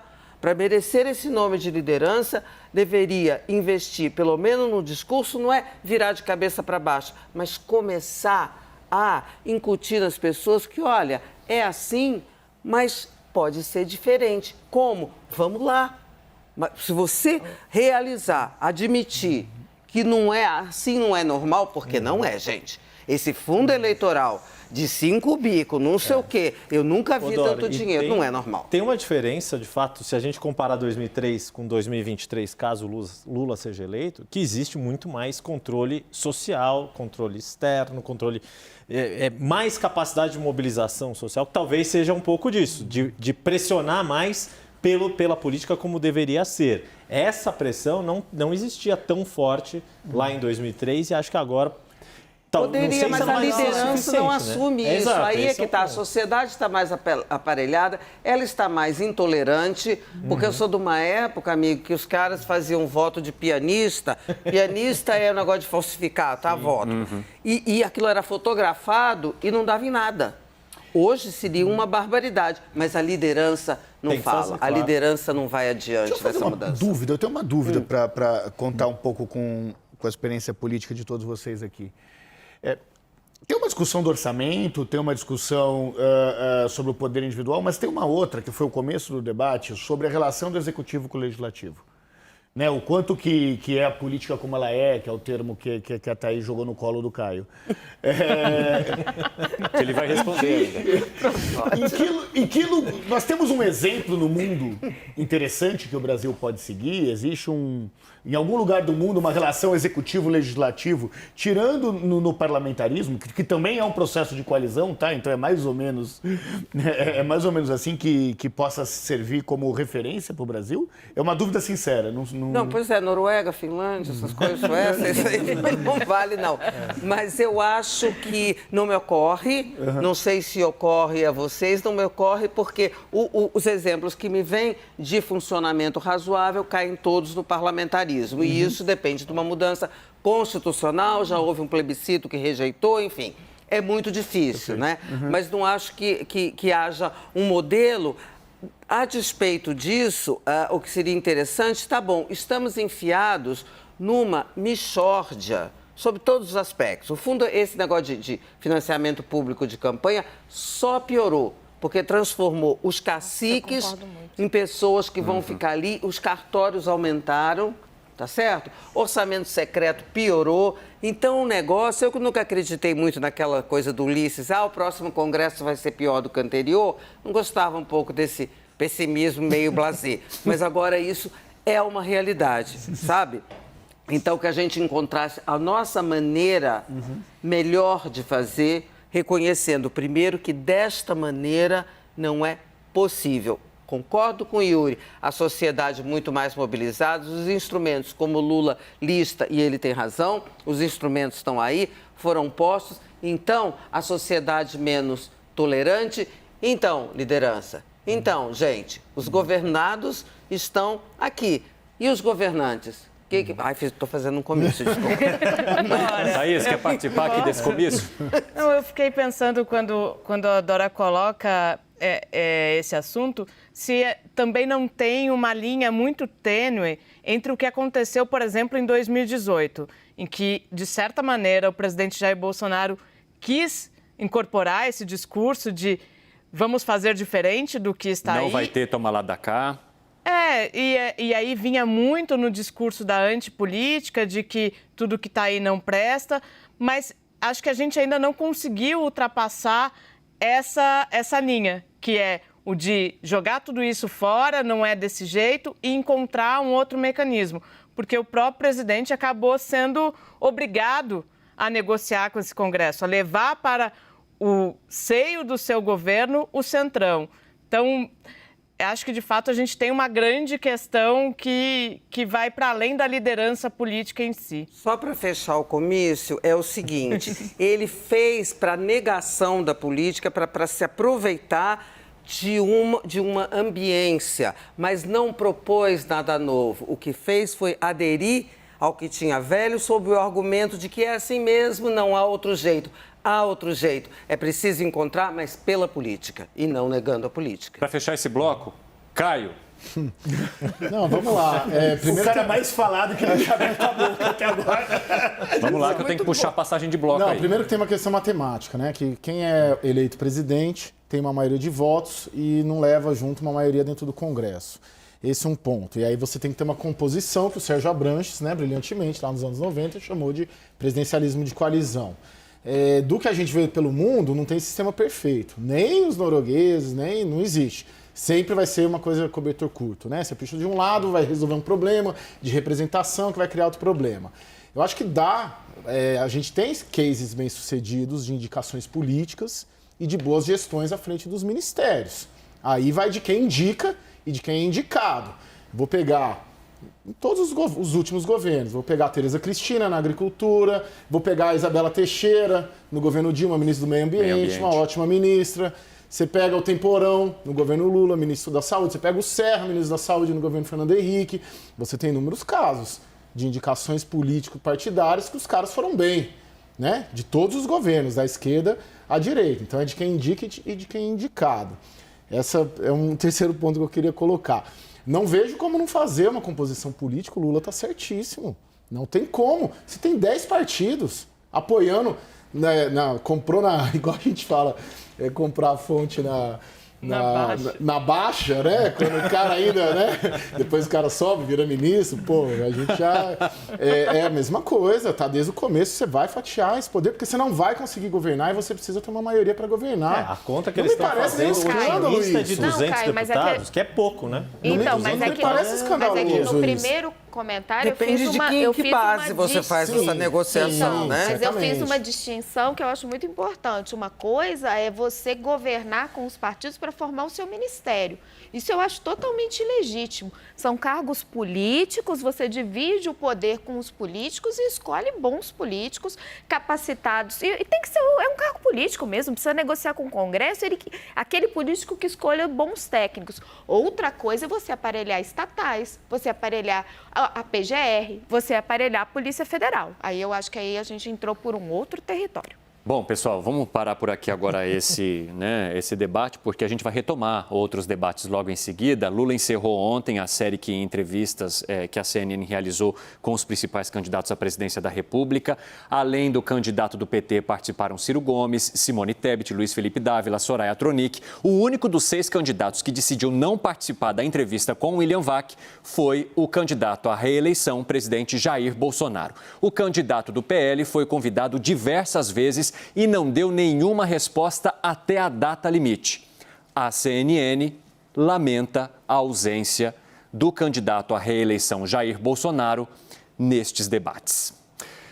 A seguir, a gente volta com a Arena Eleições e também direto de Londres, Márcio Gomes traz os detalhes do adeus à Rainha Elizabeth II e os primeiros passos do rei Charles. Vamos conversar com o Márcio Gomes então ao vivo. Oi, Evandro, a gente vai mostrar como foi esse último dia de despedida dos escoceses, a Rainha Elizabeth II, o voo dela até Londres, a recepção na capital britânica e, claro, vamos mostrar também os detalhes de como serão as próximas etapas, quais serão as próximas etapas dessa despedida à monarca aqui na cidade. Voltamos em instantes.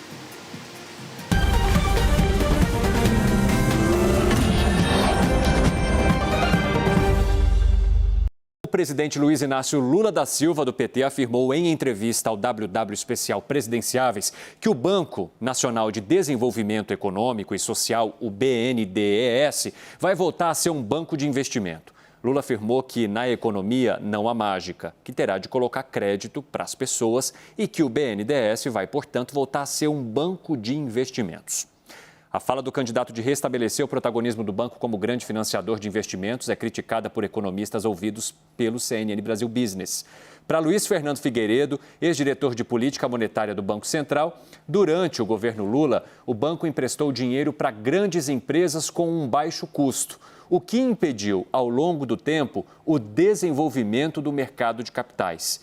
Ele diz ainda que não há evidências de que essa política tenha tido um impacto positivo. Então, eu aproveito esse assunto que é destaque lá no nosso site para jogar para uma análise aqui do pessoal que está conosco na Arena Eleições. E começo com você, Felipe Moura Brasil. De que forma que você vê essa proposta que foi apresentada por Lula ao WW Especial Presidenciáveis e também essa crítica que vem por parte do mercado?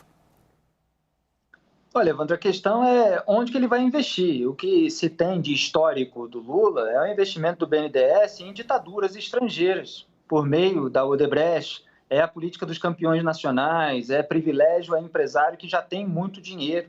Foi isso que a gente viu acontecer durante os governos do PT. Por isso eu olho com muita desconfiança quando ele fala do uso que vai fazer a respeito do BNDES. Uma das críticas do candidato Ciro Gomes, por exemplo, às políticas do Lula, é que ele beneficiou justamente muito mais a elite econômica com mais volume de dinheiro do que a população de baixa renda, que recebe, evidentemente, o Bolsa Família, que recebia o Bolsa Família, que foi transformado pelo Jair Bolsonaro no Auxílio Brasil. Então, é essa elite com a qual o Lula viajava, com jatinho, como era o caso do Eike Batista, como era o caso da Odebrecht. O BNDES ajudou a financiar a construção do Porto de Mariel em Cuba, teve obras na Venezuela de Hugo Chávez, com seu sucessor Nicolás Maduro, tudo isso que apareceu em investigação, inclusive com depoimentos do João Santana e da Mônica Moura, que eram os marqueteiros petistas. Então, houve um uso absolutamente inapropriado. Tomara que o BNDES, num eventual governo Lula, possa ser usado de uma maneira melhor para aqueles que realmente precisam, de uma maneira justa, com equidade e com a devida transparência, que faltou bastante também. Raquel Landi, quem critica diz que isso impede o desenvolvimento do mercado de capitais. É porque além do que o Felipe está falando, que é um certo mau uso desse dinheiro, porque você tinha uma utilização, como ele disse, para financiar obras dessas empresas brasileiras no exterior, nem sempre por critérios que seriam aceitáveis, mas além disso, tem um problema quando você subsidia a taxa, né? Na época do governo Lula era a TJLP, hoje ela mudou de nome para TLP. O Tesouro paga esse subsídio, você precisa transferir dinheiro do Tesouro para o BNDES para poder emprestar para as empresas, sejam elas pequenas ou grandes, você tem que inchar o BNDES, você aumenta esse caixa e aí o subsídio pagamos todos nós. Então, você precisa ver o quanto isso é efetivo. Os estudos dizem que é pouco efetivo, que é melhor você deixar que essas empresas, particularmente as grandes, se financiem no mercado de capitais, peguem dinheiro lá fora. O Lula, salvo engano, ele já chegou a dizer em algum momento nessa campanha que queria focar mais nos pequenos, médios empresários. Era um caminho para fugir dessa parte que o Felipe estava lembrando do BNDES, dos escândalos. Da política dos campeões nacionais, dos escândalos Odebrecht, Eike, JBS, etc. Mas, a despeito disso, mesmo com esse foco, você tem essa crítica dessa distorção do mercado de crédito, porque você subsidia via Tesouro, o contribuinte paga, e aí você inibe o desenvolvimento do mercado de capitais local, o desenvolvimento desse crédito, porque você tem ali um banco enorme, público, competindo com uma taxa mais baixa. Quem é que vai entrar? É difícil. Tem uma questão que nós pesquisamos muito, que é o impacto disso para os eleitores, de fato, né? E aí tem menos a ver com a questão de ditaduras, ou não tem ditaduras, até porque um eleitor mais escolarizado sabe que na Arábia Saudita ou nos outros países, lá são tão ditaduras quanto é Cuba e quanto é Venezuela, e ninguém fala disso, só para a gente não entrar num aspecto mais ideológico relacionado a isso. Mas para o eleitor, o que pega não é essa ditadura. O que pega é que num momento de crise, que é o que ele sente hoje, quando se fala que foi colocado um dinheiro para fora e não para o Brasil, o Lula perde voto. Depois da corrupção, esse é o segundo ponto que leva à perda de voto do ex-presidente Lula. Pode parecer meio estranho, né? Uma ideia de que está ajudando o outro e quando a gente está precisando de ajuda. De poder ajudar o próprio país. Se é ditadura, se não é ditadura, eles acham que... Isso para os bolsonaristas contam, mas para o eleitor médio, para o eleitor conta menos. Agora, tirar dinheiro de um país que está em crise, mesmo que naquela época não tivesse, na cabeça do eleitor é tudo meio misturado. Então, tirar dinheiro de um país que tem uma dificuldade econômica, para colocar esse dinheiro para fora, isso se perde. Por outro lado, para incentivar o microempreendedor hoje, faz todo sentido na cabeça do consumidor. Hoje, o sonho de abrir o próprio negócio é maior do que conseguir um emprego de carteira assinada ou ter um concurso. Eu só acho que tem uma questão que, assim, a gente falar da política de campeões nacionais, sendo que é algo que, pelo menos no que foi lançado já nas diretrizes do programa, da coalizão do Lula, não está em lugar nenhum isso, tá? Muito mais na pequena e média, micro e pequena empresa. Da mesma maneira como tem outras questões que se faz muita crítica à condução econômica, principalmente do governo Dilma, que não estão, e nem o candidato está falando. Né? Então, eu acho que a gente precisa, de certa maneira, calibrar. Quando a gente vai fazer a avaliação, a gente fala, pô, porque daí o PT errou lá atrás. Pô, então se tem essa questão que errou na política dos campeões nacionais, sim, está no programa? O candidato está falando, o vice está falando, o Guilherme Mello está falando, o Aloysio está falando, o Aloysio Mercadante, que coordena o programa de governo, não estão falando sobre isso. Da mesma maneira, a forma como eles estão colocando a montagem de governo. O que o Lula está falando? E tem que ouvir o que ele está falando. Pode chegar ano que vem e fazer outra coisa. Mas está falando de frente ampla, está falando de coalizão com 10 partidos. Não creio que vai ser um esquema sobra de campanha distribuindo mensalão para os parlamentares. Já sabe que errou. Não creio que um esquema como o Petrolão, como o da Lava Jato, vai estar presente também. Não creio, não quero crer, não gostaria de crer, considerando, claro, evidentemente, que o Lula vence a eleição. Estamos falando nesse contexto. Porque muitas vezes face à crítica, principalmente à era Dilma. Poxa, o Lula já fez a crítica da era Dilma, em diversas questões, da desoneração já fez, tarifa de energia já fez, isso já foi feito. E não está se falando que fará isso de novo, caso vença as eleições. Sim. E só um terceiro ponto, nessa questão da economia da era Dilma. O PT não estava no poder já desde 16, a gente está em 22, são 6 anos já. Então, os governos de direita que sucederam, governo Dilma Rousseff, Temer, Bolsonaro, que em termos econômicos é muito semelhante. A linha econômica do Meirelles, do Paulo Guedes, você tem muita coisa parecida. Também, o estado que estamos hoje, não dá para a gente culpar tão somente o que aconteceu na era Dilma na condição econômica. Você tem 6 anos aí de gap para ajudar a entender o estado que a gente está. É que, para mim, Caio, isso é um pouco confuso quando a gente olha o programa de governo. Sim, eles não falam em dinheiro em reeditar a política dos campeões nacionais, mas eles falam de usar o BNDES para incentivar arranjos produtivos nas áreas em que somos competitivos.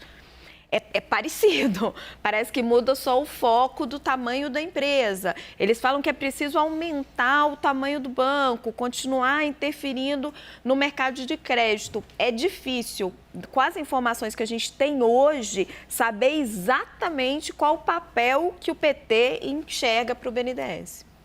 Pessoal, e daqui a pouco a gente vai repercutir também as falas de Jair Bolsonaro. Há um podcast em que ele disse que retiraria a frase "não sou coveiro", que foi dita por ele no auge da pandemia. E que essa e outras reações negativas foram consequência de uma aloprada, no termo que ele usou. Uma aloprada que ele deu. Então a gente volta com essas repercussões daqui a pouco no nosso Arena Eleições, aqui no CNN Prime Time. Até já.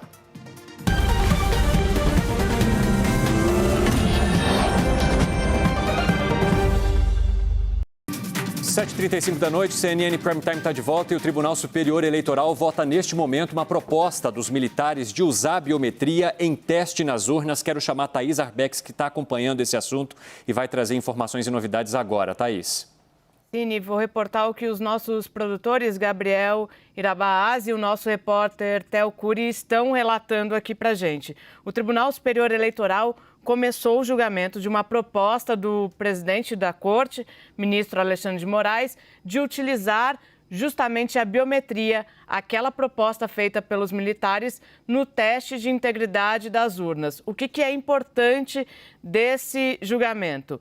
Que as urnas testadas nesse ano, que passarão pelo teste de integridade, são 640. E o que propõe Alexandre de Moraes? Que um percentual de 5% a 10% seja usado nesse projeto piloto proposta dos militares. O que a gente tem, por enquanto, é que o ministro Ricardo Lewandowski, que é o vice-presidente da Corte, já acompanhou o ministro Alexandre de Moraes nesse julgamento. Quando tiver mais detalhes, eu volto aqui. Ô, Thaís, rapidamente, isso faz parte daquela abertura que Alexandre de Moraes tem dado aos militares, algo que o ministro anterior, né, ou o presidente anterior, Edson Fachin, estava vetando nos últimos tempos, uma participação que fosse além daquela que a Força Militar já propõe nas eleições? Cine, esse projeto piloto, a possibilidade de realizar esse projeto piloto surgiu naquela conversa no dia 31 de agosto entre o ministro Alexandre de Moraes e o ministro da Defesa, Paulo Sérgio Nogueira. Ficou acertado ali que as duas áreas técnicas, tanto das Forças Armadas quanto do Tribunal Superior Eleitoral, elaborariam uma proposta de projeto piloto para desenvolver, para talvez colocar esse projeto em prática ainda este ano. Qual era a expectativa? A expectativa era que hoje de manhã houvesse uma nova reunião para tratar do assunto. Mas como a gente disse ontem aqui, reunião não aconteceu, muito por conta daquela notícia de que as Forças Armadas estariam planejando uma checagem paralela dos votos nas eleições, mas o fato é que o ministro Alexandre de Moraes já levou para o plenário essa resolução para ouvir a Corte sobre a possibilidade de implantar esse projeto piloto na eleição deste ano, de 5% a 10% das urnas que serão testadas, que são 640, como eu falei. Acabamos de ver também que ministra Carmen Lúcia também acompanha o voto de Alexandre de Moraes, né? Exato. Então, já são 2 ministros acompanhando, então, essa proposta. São 3 votos de total de 7. Exatamente. Vamos acompanhando, então, ao vivo, Thaís, você pode chamar a gente aqui. E, pessoal, seguindo os nossos assuntos na nossa arena, o presidente Jair Bolsonaro disse ontem que, se não for reeleito, vai passar a faixa e se recolher. A afirmação foi durante uma entrevista ao podcast Cristão Collab. Vamos acompanhar um trecho para a gente trazer para a nossa análise. Se essa for a vontade de Deus, eu continuo. Se não for, a gente passa aí a faixa e vou me recolher, porque com a minha idade eu não tenho mais nada a fazer aqui na Terra, né?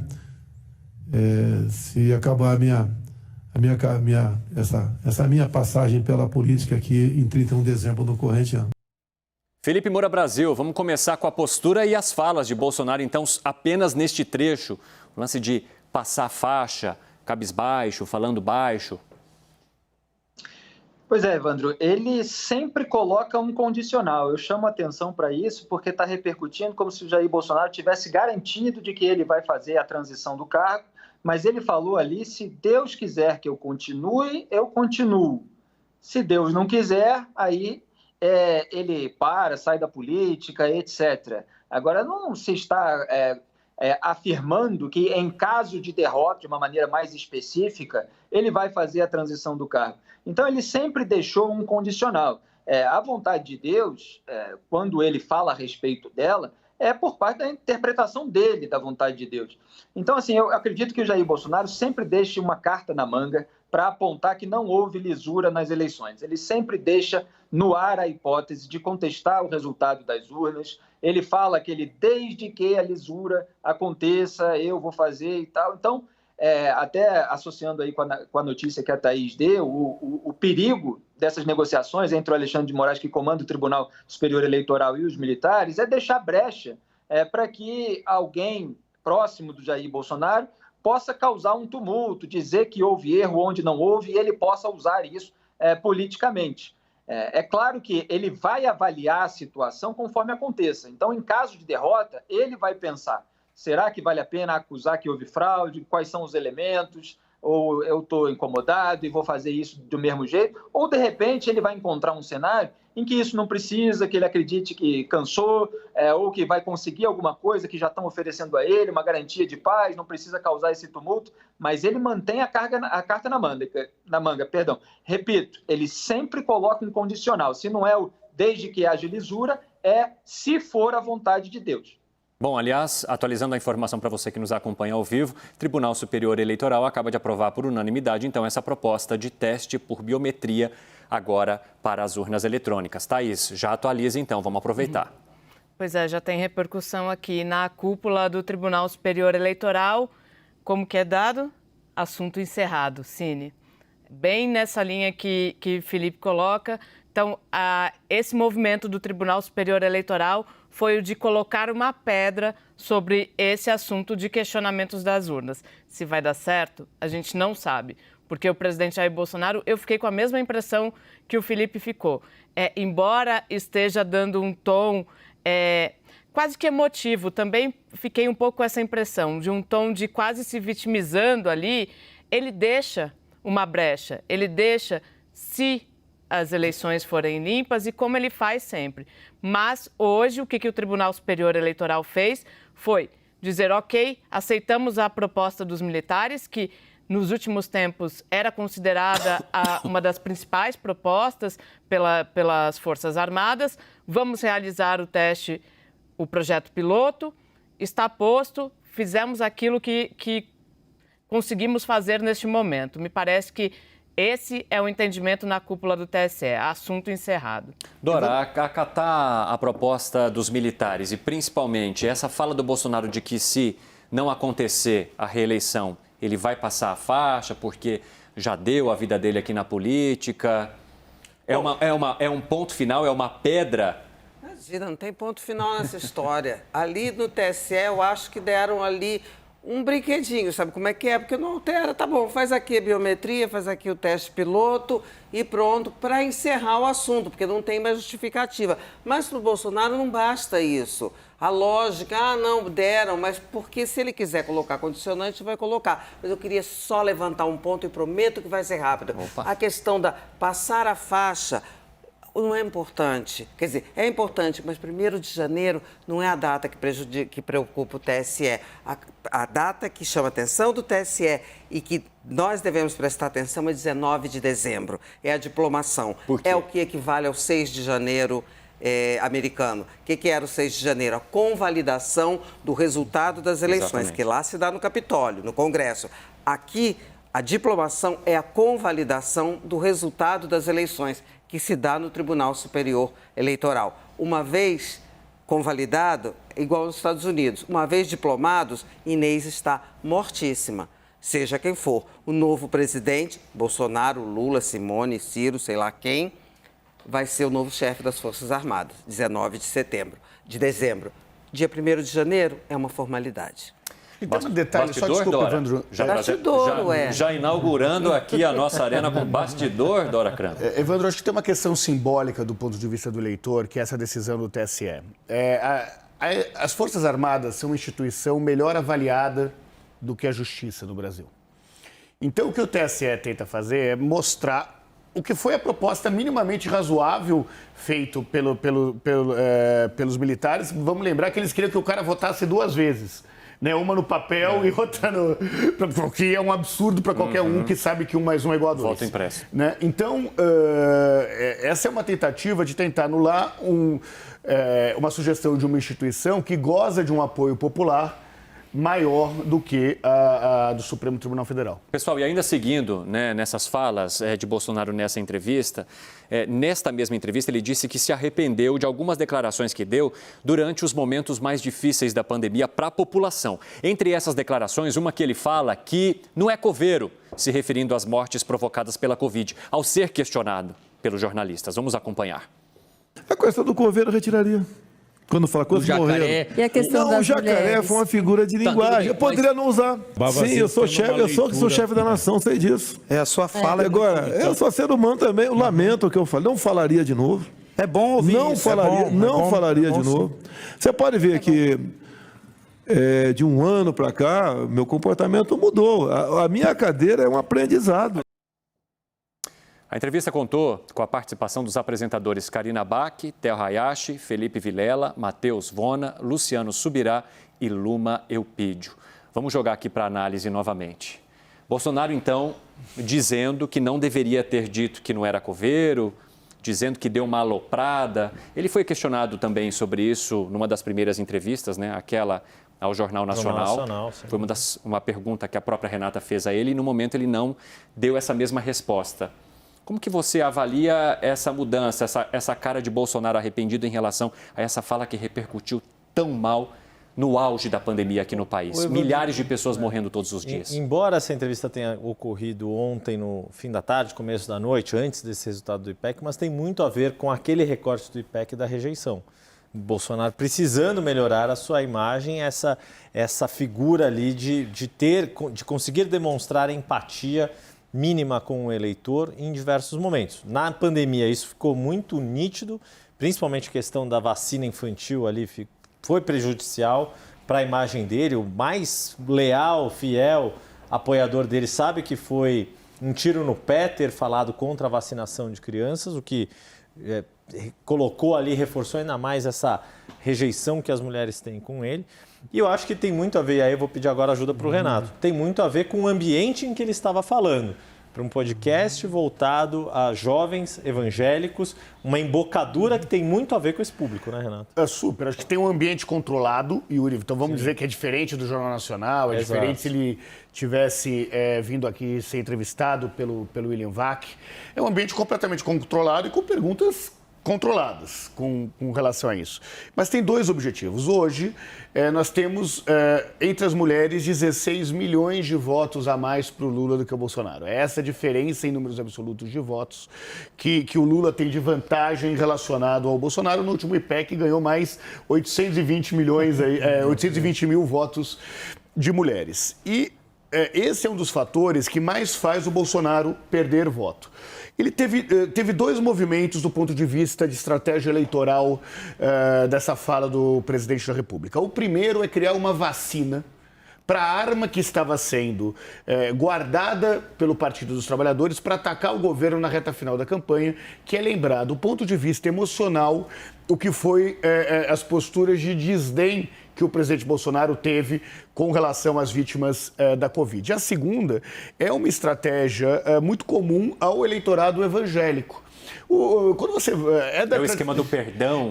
É da tradição que o perdão perdoar. Corrige as coisas. É da tradição perdoar, né? Eu encontrei Jesus e isso me transformou. E todo mal que eu fiz. E todo mal que eu fiz fica para trás. Essa é uma narrativa muito facilmente compreendido pelos evangélicos, em especial pelas mulheres evangélicas que têm alimentado aí essa reta final do Bolsonaro nas eleições. Dora, você quer colocar? Vi que você... Não, eu fiz assim, eu balancei a cabeça para concordar muito. Estou aqui admirada com os dois aqui nessa análise religiosa, que é isso mesmo, do perdão, adorei, só estava concordando. Aliás, pessoal, quero seguir um pouquinho agora falando das agendas dos candidatos. Temos aqui no nosso monitor já os repórteres que estão na cola dos candidatos e trazendo estas agendas neste dia. Anne Barbosa está aqui também. Vamos falar agora. O presidente Jair Bolsonaro cumpriu a agenda de campanha hoje em Sorocaba, no interior de São Paulo. Em discurso, ele afirmou que tem certeza que vai sair vitorioso no primeiro turno. Mais tarde veio para São Paulo e vai participar de uma entrevista ao vivo. Então, primeiro vou falar com a Anne, depois com o Alisson Negrini, para a gente seguir a nossa análise aqui. Fala lá, Anne. Oi, Evandro. Boa noite para você, boa noite a todos aqui no Arena. O comboio do presidente Jair Bolsonaro chegou há pouco aqui no SBT, que fica na cidade de Osasco, onde ele vai sim conceder uma entrevista daqui a pouquinho também, às 8 horas da noite. Ele que passou a tarde no hotel, então, de trânsito de oficiais, que fica na zona sul da cidade de São Paulo, aguardando justamente para vir para essa entrevista daqui a pouquinho, que vai acontecer ao vivo. Bom, mas logo de manhã ele participou participou mais uma vez de uma motociata, dessa vez em Sorocaba, cidade que fica a cerca de 100 quilômetros aqui, na verdade, da capital paulista. Eu falo aqui de Osasco, onde fica o SBT. No local, ele também conversou com apoiadores, ele que destacou a importância de alguns de seus ministros, como Tarcísio de Freitas, também de Márcio Pontes, e ele também criticou o ex-governador de São Paulo, João Dória, e também o ex-presidente e candidato Luiz Inácio Lula da Silva. Segundo o Bolsonaro, Lula teria sido uma pessoa que não deixou nada de bom para o país. E sim, ele destacou que vai sair sim do primeiro turno vitorioso. Essa foi a fala então dita lá em Sorocaba. E agora, daqui a pouquinho, ele aguarda para ser entrevistado aqui no SBT. Eu volto com vocês aí no estúdio. Muito obrigado, Anny Barbosa, trazendo então a agenda de campanha de Jair Bolsonaro. Quero chamar Alisson Negrini ao vivo, que acompanhou a agenda de campanha do candidato Luiz Inácio Lula da Silva, do PT. Fala, Alisson, bem-vindo ao Arena. Obrigado, Evandro. Muito boa noite a todos. O candidato do Partido dos Trabalhadores, Lula, ele cumpriu a agenda aqui na capital paulista. Pela manhã, ele participou de uma reunião, ele se encontrou com comunicadores de partidos que apoiam a chapa Lula-Alckmin. Nessa reunião, foi discutida uma mudança de estratégia. E vem uma apuração da nossa repórter Tainá Falcão, de que nesse encontro, eles discutiram uma mudança em relação ao candidato do PT nas ruas. A ideia do Partido dos Trabalhadores é substituir a presença de Lula em comícios e garantir que ele faça mais caminhadas e também participe de encontros mais curtos e caminhadas rápidas que logo depois, na sequência, ele possa falar em um carro de som, por exemplo. A ideia é que isso ocorra em pontos estratégicos do país, principalmente em cidades metropolitanas. Lula diz que a partir de agora deve falar com o coração nesses encontros que podem ser mais rápidos, mas em maior quantidade. Em um discurso durante essa reunião, o candidato do Partido dos Trabalhadores também voltou a dizer que acredita que pode vencer as eleições ainda em primeiro turno. O PT também segue com a estratégia de garantir que Alckmin visite regiões em que o PT precise alavancar nas pesquisas. Eu volto com você, Evandro, no estúdio. Anny e Alisson, muito obrigado pelas informações. Daqui a pouco o Caio Junqueira vai detalhar para a gente esses planos que o Alisson já colocou para a gente aqui nessa passagem dele ao vivo pelo Arena. Boa noite para vocês, bom trabalho nessa cobertura. Antes disso, quero trazer a agenda dos outros candidatos. Vamos lá, o candidato Ciro Gomes, do PDT, está na Bahia nessa terça-feira. Pela manhã, ele foi à cidade de Irecê, onde participou da inauguração do comitê do partido. À tarde, na capital Salvador, teve um encontro com pessoas portadoras de deficiência na Associação de Pais e Amigos dos Excepcionais, a APAI, e conversou com a imprensa. Agora à noite, Ciro faz uma live direto de Salvador. A candidata à presidência pelo MDB, Simone Tebet, também cumpre agenda no Nordeste hoje. Pela manhã, a senadora percorreu as ruas do bairro da Liberdade, em Salvador, ao lado de apoiadores e lideranças políticas da Bahia. Depois visitou a Associação Cultural do Ileaie, primeiro bloco afro do país.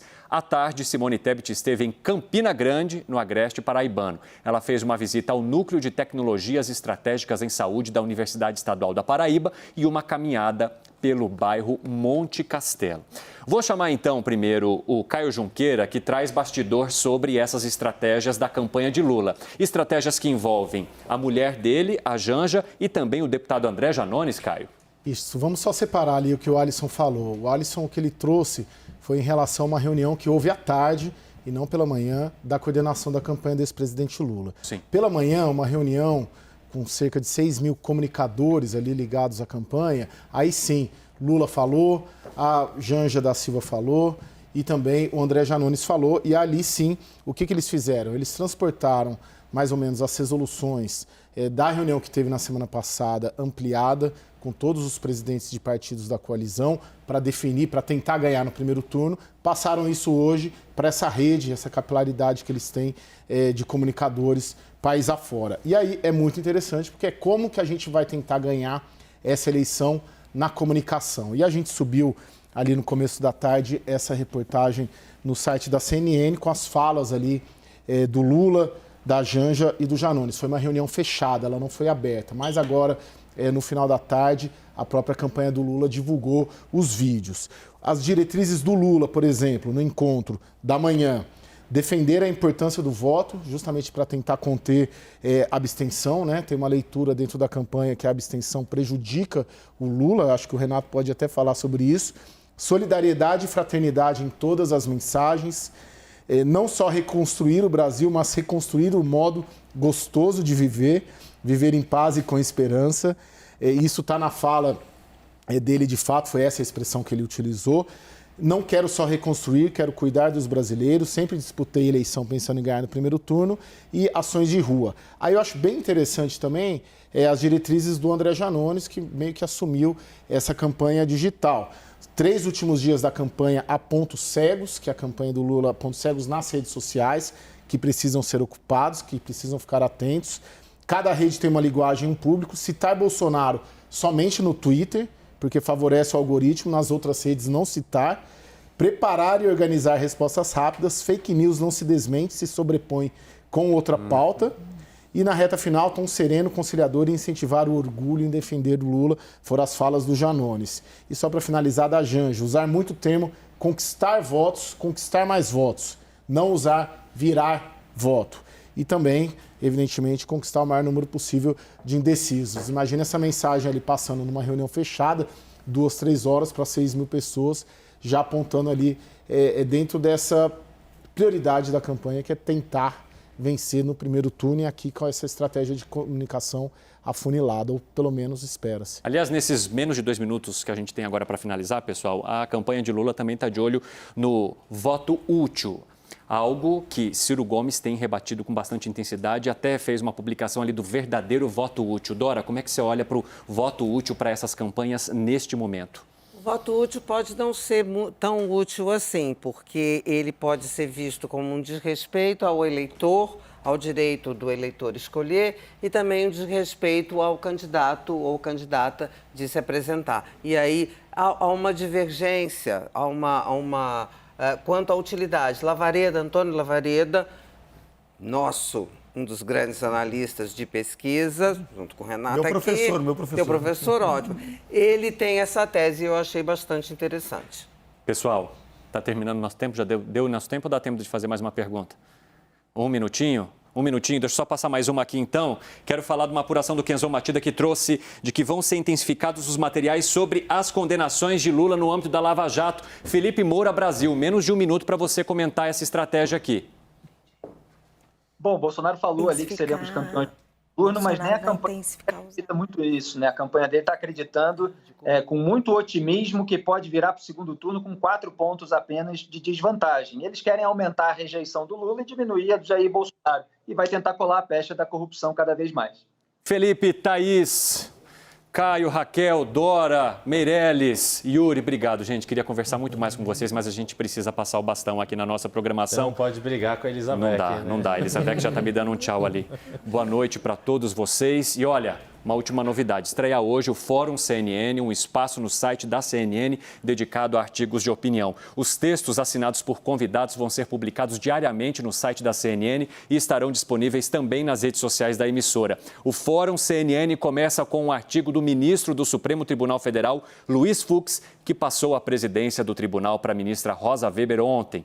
No artigo, Fux faz um balanço da gestão dele no comando da corte. Assim, nós encerramos esta edição do CNN Prime Time. Muito obrigado por tua companhia aqui na CNN. Você por dentro de tudo. Boa noite e a gente te espera amanhã com certeza. Tchau.